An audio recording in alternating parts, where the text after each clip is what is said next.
Salut les Vatosokos, j'espère que tout le monde se porte bien. On se retrouve pour une nouvelle petite vidéo. Oui, ça faisait longtemps parce que j'étais un petit peu occupé. Voilà, j'ai beaucoup de taf. En été, c'est toujours comme ça. Beaucoup de taf, peu d'agents de sécurité et on est obligé de boucher les trous. Donc, pas super actif sur le réseau. Je m'en excuse. D'ailleurs, j'ai changé aussi d'entreprise de sécurité et les horaires ont changé. Donc, il y aura moins de vidéos de ma part, malheureusement, et aussi moins de débriefs cette année, sûrement. Donc, mais j'essaierai quand même d'être le maximum présent et de voir les matchs, surtout pour pouvoir partager notre passion ensemble du Paris Saint-Germain. Alors, cette petite vidéo va servir comme, on va dire, un résumé de tout ce qui s'est passé ces derniers jours avec le Paris Saint-Germain.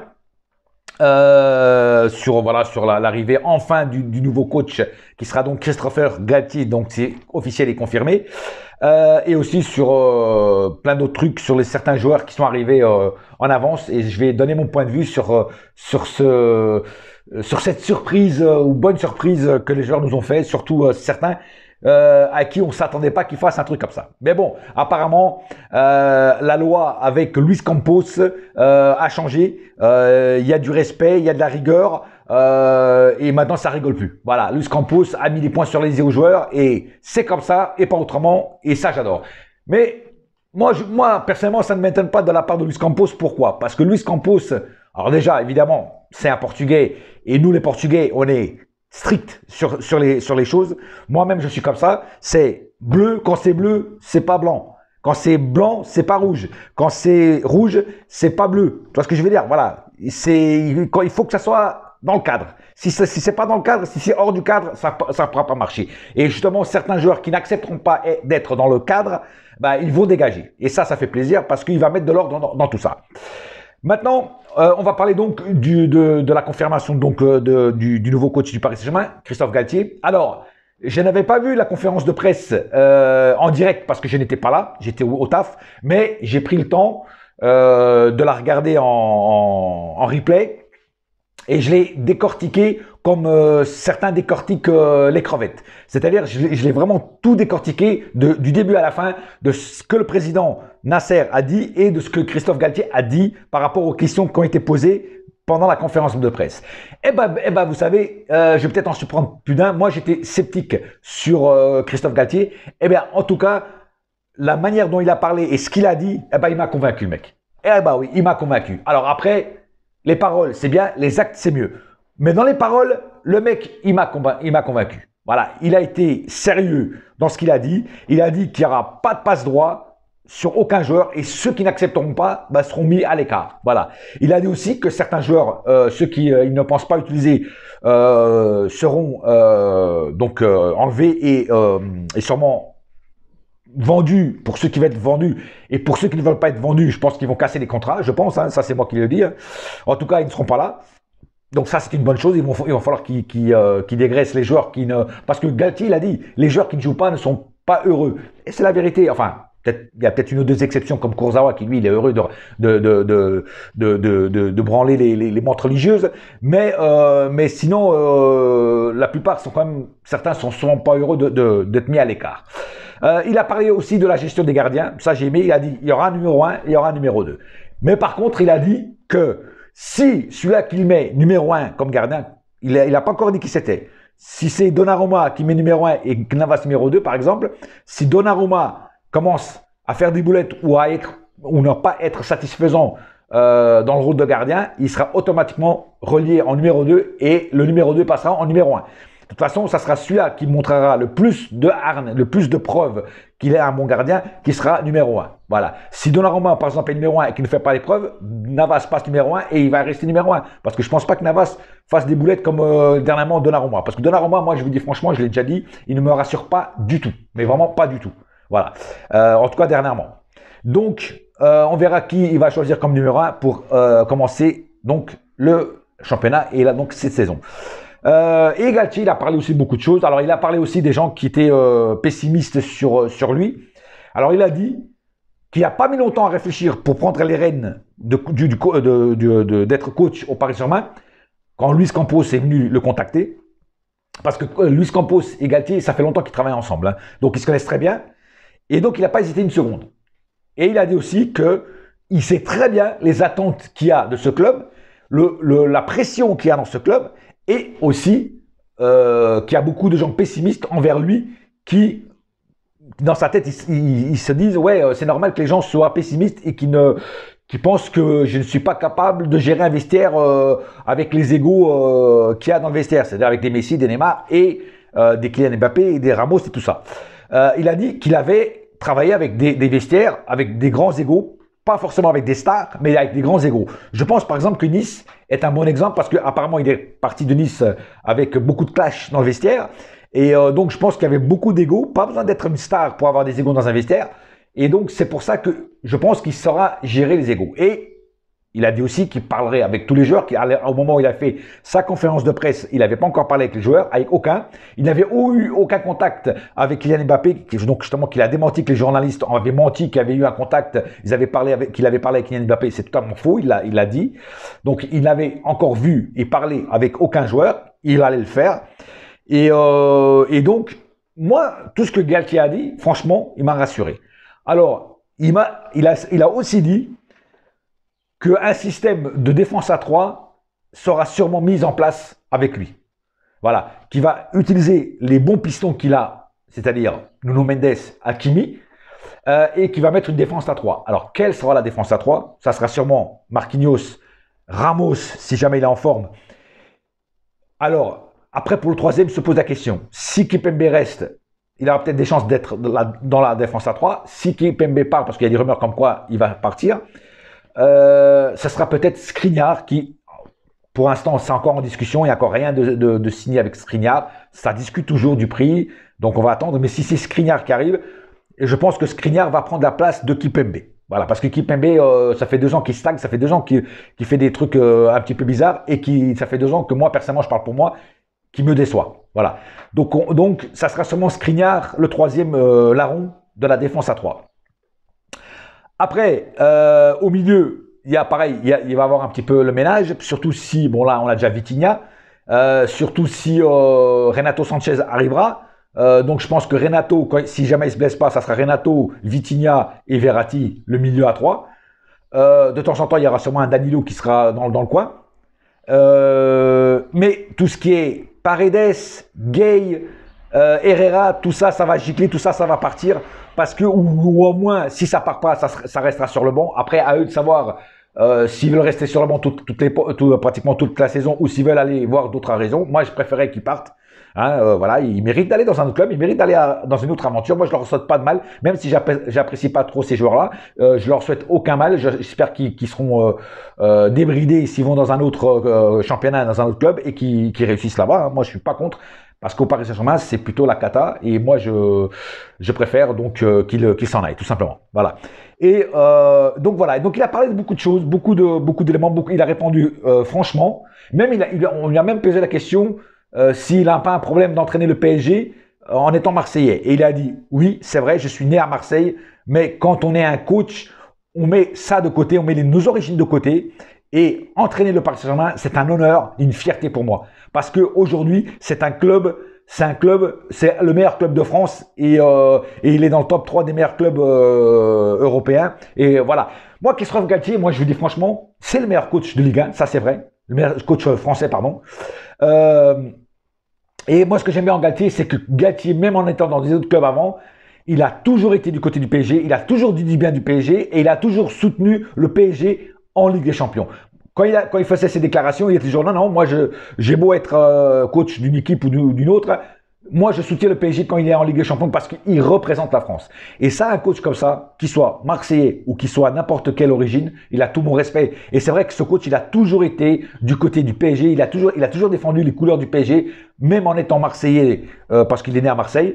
Voilà. Et pour moi, ça, je ne peux que respecter cet homme. C'est un coach qui est intelligent, il sait où il met les pieds, il sait ce qu'il fait, il parle toujours bien, il parle toujours juste. Moi, j'ai vu des fois quand il était, même quand il s'est affronté contre le PSG en entraînant Lille ou en entraînant Saint-Etienne, tout ça, et même Nice, c'est toujours un coach qui nous a mis des bâtons dans les roues. On a toujours eu du mal contre lui, que ce soit à Saint-Etienne, à Lille ou à Nice. Donc c'est un coach qui sait ce qu'il fait, il sait où il va et moi, pour moi, ce qui est le plus important, c'est qu'il respecte énormément le Paris Saint-Germain. Et ça, il a toujours défendu, surtout quand il est en Ligue des Champions. Voilà. Il a même dit, j'espère que le Paris Saint-Germain gagnera un jour la Ligue des Champions parce que ça fera monter non seulement l'indice UEFA pour la France et aussi parce que c'est un club qui représente la France.